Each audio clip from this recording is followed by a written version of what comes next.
I think the benefit of this conference is to raise the conversation.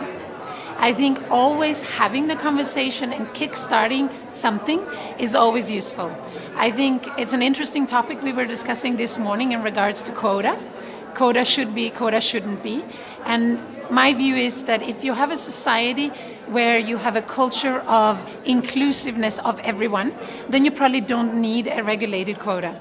But if you have a society where it's very male dominant, which is what you have here, I think quota will push people and force them to take the conversation, to have those dirty, heavy discussions that needs to happen in order to move us fast forward, because the evolution is going way too slow.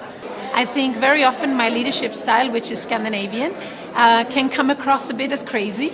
In the beginning, people think, are you for real? Is this really going to happen? Are you going to let me make decisions? Are you going to give us this freedom? So in the beginning, a lot of people, men, women, are very shocked by my approach. But I think over time, most of them see the benefit of having the autonomy and the freedom and produce better results. I can see that middle management is increasing with number of women, which would correspond that with more women are graduating from university than men. I saw some statistics this morning that 64% of all the graduates from universities are women. But of course, we cannot catapult them from university into CEO level.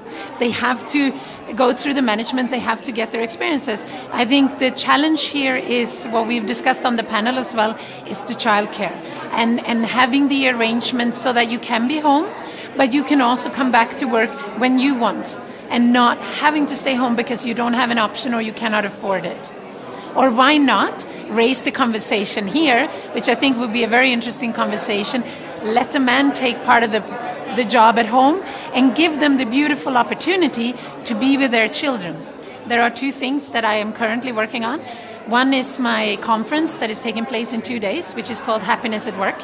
It's not a specific women's issue, but I think women are great promoters of happiness at work because of their learned possibilities around caring and empathy. So this conference is now taking place for the third year in Prague, and we have grown from 60 people, were mainly our friends, to over 300 people this year. So we are trying to change the country in the sense of believing in positive work relations to your boss and to environments within the companies. And it's amazing to see all the Czech companies that have so much positive to share.